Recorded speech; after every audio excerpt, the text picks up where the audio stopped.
ನಮ್ಮ ಹಿಂದಿ ಸರ್ ಅವರೇ ಹಾಗೂ ಶಾಲಿನವರೇ ಎಲ್ಲರಿಗೂ ಕೂಡ 69ನೇ ವರ್ಷದ ಕನ್ನಡ ರಾಜ್ಯೋತ್ಸವದ ಶುಭಾಶಯಗಳು.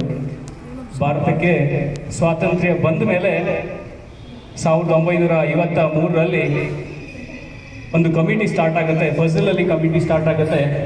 ಆ ಫಜಲ್ ಅಲಿ ಕಮಿಟಿ ಯಾಕೆ ಸ್ಟಾರ್ಟ್ ಆಗುತ್ತೆ ಅಂತ ಹೇಳಿದ್ರೆ,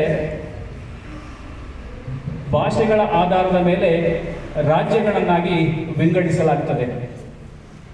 ಹಲವಾರು ಮಹಾನ್ ನಾಯಕರು, ಆಲೂರು ವೆಂಕಟರಾವ್ ಇರ್ಬೋದು, ಕುವೆಂಪು ಇರ್ಬೋದು, ಹಾಗೆ ಡಾಕ್ಟರ್ ರಾಜ್ಕುಮಾರ್ ಇರ್ಬೋದು, ಮುಂತಾದ ಹಲವಾರು ನಾಯಕರು ಈ ಕನ್ನಡದ ಏಕೀಕರಣದಲ್ಲಿ ಭಾಗವಹಿಸಿರ್ತಾರೆ.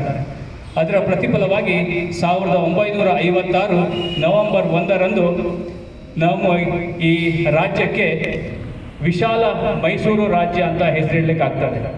ಅದಾದಮೇಲೆ ಒಂದು 20 ವರ್ಷ ಆದಮೇಲೆ ಅಂತ ಹೇಳಿದ್ರೆ 1973 ನವೆಂಬರ್ 1ರಂದು ಈ ಮೈಸೂರು ರಾಜ್ಯಕ್ಕೆ ಕರ್ನಾಟಕ ರಾಜ್ಯ ಅಂತ ಮರುನಾಮಕರಣ ಮಾಡಲಾಗ್ತದೆ. ಹಾಗಾಗಿ ಈ ಕನ್ನಡವನ್ನು ಉಳಿಸಿ ಬೆಳೆಸುವುದು ಕೂಡ ನಮ್ಮೆಲ್ಲರ ಆದ್ಯ ಕರ್ತವ್ಯ ಆಗ್ತದೆ. ಸುಮಾರು 1000 ವರ್ಷಕ್ಕಿಂತಲೂ ಅಧಿಕ ಇತಿಹಾಸವನ್ನು ಹೊಂದಿರುವಂತಹ ಈ ಕನ್ನಡ ಭಾಷೆಯನ್ನು ಉಳಿಸುವುದು ನಮ್ಮೆಲ್ಲರ ಆದ್ಯ ಕರ್ತವ್ಯ.